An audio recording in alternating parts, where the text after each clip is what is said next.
Hello everyone, this is प्रीति। स्वागत है आपका आपके अपनी यूट्यूब चैनल लेट्स कम्पीट में। आज हम डिस्कस करने वाले हैं रीट एग्जाम के पॉइंट ऑफ व्यू से एक इंपॉर्टेंट टॉपिक इंग्लिश की मैं बात कर रही हूँ। आज हम डिस्कस करेंगे सोनेट को। इंपॉर्टेंट टॉपिक है, हमेशा से क्वेश्चन पूछे जाते हैं, इसलिए इंपॉर्टेंट हो जाता है ये टॉपिक को पढ़ना। सोनेट बेसिकली जो लिटरेरी टर्म आपके सिलेबस में मेंशन है उसका पार्ट है।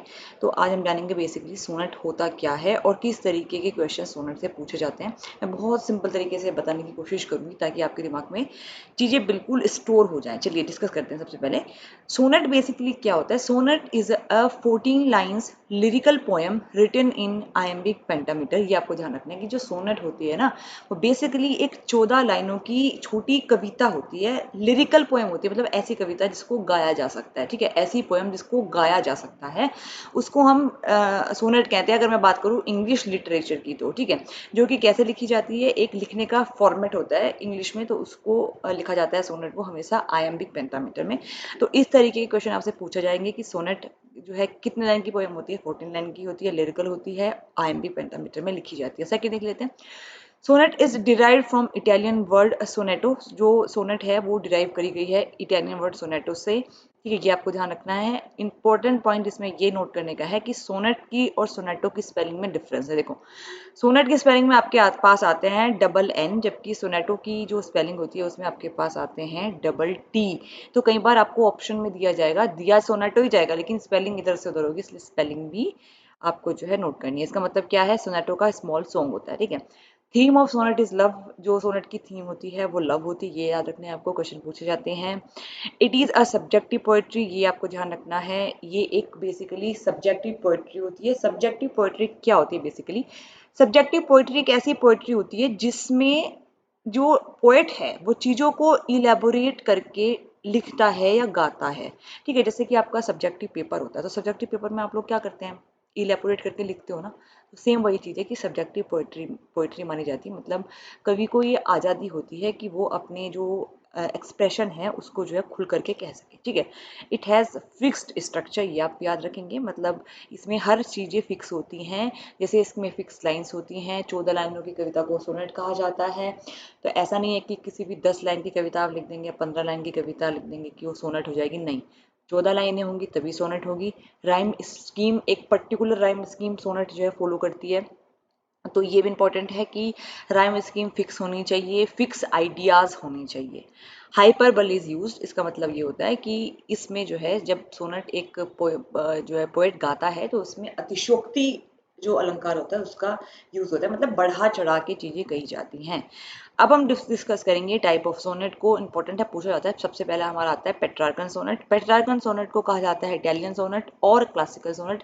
देखो, ऑल्टरनेटिव जो नाम है ना वो आप हमेशा जो है याद रखिएगा, बिकॉज कई बार एग्जाम्स में आपको अगर आपने एक ही चीज याद रखी है, सपोज इटालियन सोनेट आपको पता है, पेट्रार्कन बोलते हैं, क्लासिकल बोलते हैं, ये आपको नहीं पता तो बहुत कंफ्यूजन हो जाएगा। इसलिए हमेशा जो है आपके ऑल्टरनेटिव नेम्स है वो आपको पता होने चाहिए। तो टाइप ऑफ सोनेट में पहला हमारे पास आता है Petrarchan. Italian and classical are the same thing. Second हमारा आता है शेक्सपियरियन। शेक्सपियरियन को हम बोलते हैं एलिजाबेथन। इंग्लिश और मॉडर्न सोनेट के नाम से भी जाना जाता है। मतलब शेक्सपियरियन सोनेट, एलिजाबेथन, इंग्लिश और मॉडर्न सोनेट एक ही चीज़ है। और थर्ड नंबर पे हमारे पास आती है स्पेंशेरियन सोनेट। ठीक है, स्पेंशेरियन सोनेट को जो है ज़्यादा तवज्जो फिलहाल हमें इस एग्जाम के पॉइंट ऑफ व्यू से नहीं देनी। अब हम डिस्कस करने वाले हैं पेट्रार्कन और शेक्सपियरियन सोनेट को इंडिविजुअली, कि किस तरीके से इसका स्ट्रक्चर होता है। अब देख लो, सबसे पहले जो मैंने बोला आपको पेट्रार्कन सोनेट को इटालियन सोनेट भी कहते हैं। तो अब ये किस तरीके से कंस्ट्रक्ट करी गई है, क्यों इटालियन सोनेट जो है वो आपका जो दूसरी सोनेट है शेक्सपियरियन सोनेट है कैसे डिफरेंट है उससे, ये आपको पता लगाना है। मतलब बेसिकली देखो, इटालियन सोनेट है, एक चीज आपको ध्यान रखनी है, सोनेट की जब मैं बात करती हूँ तो सोनेट में 14 लाइनें होती हैं। ठीक है, तो इटालियन सोनेट में भी 14 ही लाइनें होंगी। फर्क होगा कि 14 लाइनों को किस तरीके से लिखा जाता है, वो डिफरेंस करती है इटालियन सोनेट के अंदर और शेक्सपियरियन सोनेट के अंदर। ठीक है, देखो इटालियन सोनेट की बात करते हैं तो इट हैज वन ऑक्टेव। इसमें एक ऑक्टेव होता है। मतलब ऑक्टेव का मतलब stanza of 8 lines and one sestet. Sestet का मतलब होता है स्टैंजा ऑफ 6 लाइंस। ठीक है, तो ये याद रखेंगे, एक ऑक्टेव इसमें होता है और एक सेस्टेट होता है। ये पूछा जाता है इटालियन सोनेट में ऑक्टेव कितने होते हैं, सेस्टेट कितने होते हैं। तो एक ऑक्टेव और एक सेस्टेट, मतलब पहली जो 8 लाइनें हैं उनको बोल दिया गया है ऑक्टेव, और जो आपकी बाद की 6 लाइनें हैं उनको बोल दिया गया है सेस्टेट। ठीक है, और 8 और 6 मिला के आपके हो गए 14। तो पहली 8 लाइनों को बोला ऑक्टेव, तो एक ऑक्टेव एक सेस्टेट। अब मैं ऑक्टेव की बात करूं, जो ये 8 लाइन है ना, इनको भी फर्दर डिवाइड करा गया है। इन 8 लाइनों के भी 2 ग्रुप बनाए हैं, 4 लाइनों के, मतलब इनको भी आपके क्वार्टरेन में डिवाइड करा गया है। तो ऑक्टेव हैज 2 क्वार्टरेन। ऑक्टेव के अंदर भी फर्दर क्वालिफिकेशन करा गया है। तो इन 8 लाइनों को फर्दर आपने डिवाइड करा है 4 लाइनों में। पहली 4 लाइनों को बोला है एक क्वार्टरेन, अगली 4 लाइन को बोला है दूसरा क्वार्टरेन। तो ऑक्टेव के में जो बेसिकली 2 क्वार्टरेन होते हैं, जबकि सेस्टेट में 2 टर्सेट होते हैं। और टर्सेट क्या होता है? स्टैंजा ऑफ 3 लाइन्स की। जो आपके सेस्टेट की 6 लाइनें थी, उनको भी फिर 3-3 लाइनों के ग्रुप में डिवाइड कर दिया। पहली 3 लाइनों को कहा गया पहला टर्सेट और दूसरी 3 लाइनों को कहा गया दूसरा टर्सेट। तो एक ऑक्टेव होता है, एक सेस्टेट होता है, ये ध्यान रखेंगे आप। ऑक्टेव को 2 कैटेगरी में डिवाइड करा गया है, 2 क्वार्टरेन में डिवाइड करा गया है। सेस्टेट को जो है फिर 2 टर्सेट में डिवाइड करा गया है। तो ये क्वेश्चन पूछे जाते हैं। अब राइम स्कीम की बात कर लेते हैं। राइम स्कीम जो होती है ऑक्टेव की, वो होती है A B B A and A B B A. इसका मतलब होता है, देखो मैंने बोला कि ऑक्टेव के अंदर होती है 8 लाइनें, पहली 8 लाइनों को ऑक्टेव कहा। उनको भी आपने 2 क्वार्टरेन्स में डिवाइड करा, मतलब पहला क्वार्टरेन पहली 4 लाइनें, दूसरा क्वार्टरेन दूसरी 4 लाइनें। देखो, तो पहली 4 लाइनों की जो राइम स्कीम है वो होगी ए बी बी ए, दूसरी 4 लाइनों की जो राइम स्कीम है वो होगी A B B A. Total मिला के ये 8 लाइनें बन जाती हैं। तो ऑक्टेव की जो राइम स्कीम होती है वो होती है A B B A B B A. ठीक है, ये आप ध्यान रखेंगे। राइम स्कीम तो आप समझते ही होंगे, आई होप। जैसे कि मतलब एक जैसे शब्द जब किसी कविता के लास्ट में आते हैं तो बोलते हैं कि भाई एक जैसा राइम कर रहे हैं। जैसे twinkle twinkle little star, how I wonder what you are. अगर आप इसकी राइम स्कीम देखो तो हमने देखा कि पहले क्या आता है, twinkle twinkle little star, are इसके लास्ट में साउंड होता है, लास्ट में भी आर साउंड होता है। तो उसकी राइम स्कीम ए हुई जब चीजें एक जैसी साउंड करती है। ठीक है। Rhyme scheme of sestet is C D E. C D वही है। सेस्टेट मैंने बोला था लास्ट की 6 लाइनें सेस्टेट कही जाती हैं इटालियन सोनेट में। अब वो 6 लाइनों को फर्दर हमने बोला है कि 3-3 लाइनों में डिवाइड करा है। 3-3 लाइनें मतलब आपका 2 टर्सेट हो गया बेसिकली, है ना। तो पहली जो लास्ट की जो मतलब आपका जो सेस्टेट होता है, लास्ट की जो 6 लाइनें होती हैं, उनमें जो पहली 3 लाइनें हैं उनकी राइम स्कीम है सी डी ई, लास्ट वाली की है सी डी ई, लास्ट की 3 लाइनों की। तो अगर मैं बोलूँ ओवरऑल जो सेस्टेट की राइम स्कीम होगी वो होगी C D E and C D E. चलिए, फिफ्थ हमारा है octave is indication of a question और a problem while sestet is a indication of a solution. इसका क्या मतलब हुआ बेसिकली? इसका मतलब ये होता है कि जो ऑक्टेव हमारे पास होता है ना, उसमें जो पोएट होता है हमारा, वो क्या करता है, वो कुछ तरीके के क्वेश्चंस पूछता है या प्रॉब्लम के बारे में डिस्कस करता है। जबकि जो लास्ट की 6 लाइनें होती हैं, सेस्टेट हमारा होता है, उसमें उस प्रॉब्लम का सोल्यूशन पोएट देता है या सोल्यूशन की तरफ हम बढ़ते हैं। तो ये पूछा भी जाता है कि कई कई बार पूछ लेते हैं कि जो ऑक्टेव है बेसिकली उसमें क्या डिस्कस करा जाता है। तो कभी कुछ कहना चाहता है, कुछ प्रॉब्लम्स को डिस्कस करना चाहता है। और जबकि लास्ट की जो लाइनें होती है, 6 लाइनें सेस्टेट, उनमें वो सोल्यूशन की तरफ को इंडिकेशन देता है। अगर आपको वीडियो पसंद आती है तो प्लीज़ वीडियो को ज़्यादा से ज़्यादा लाइक करें, शेयर करें। और कुछ भी डाउट है, कोई भी आपको रीड से रिलेटेड कोई भी क्वेरी, मुझे प्लीज़ कमेंट सेक्शन में आप बताना। रीड की जो इंग्लिश पेडागोजी ऑलरेडी मैं उसकी जो प्लेलिस्ट बना चुकी हूँ, वहाँ आप देख सकते हैं।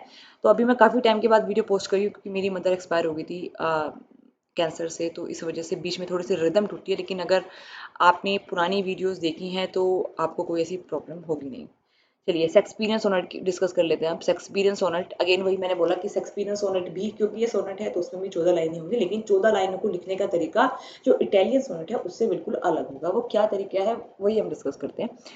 It has 3 क्वार्टरेन। अगर मैं शेक्सपियरियन सोनेट की बात करूँ, मतलब 3 क्वार्टरेन होती है इसमें, और हर क्वार्टरेन में 4 लाइनें होती हैं। बिकॉज क्वार्टरेन का मतलब होता है 4 लाइनें।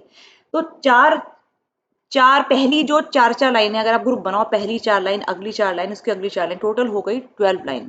ठीक है। एंड 1 कपलेट, तो बोलेंगे आप इसमें 3 क्वार्टरेन हैं।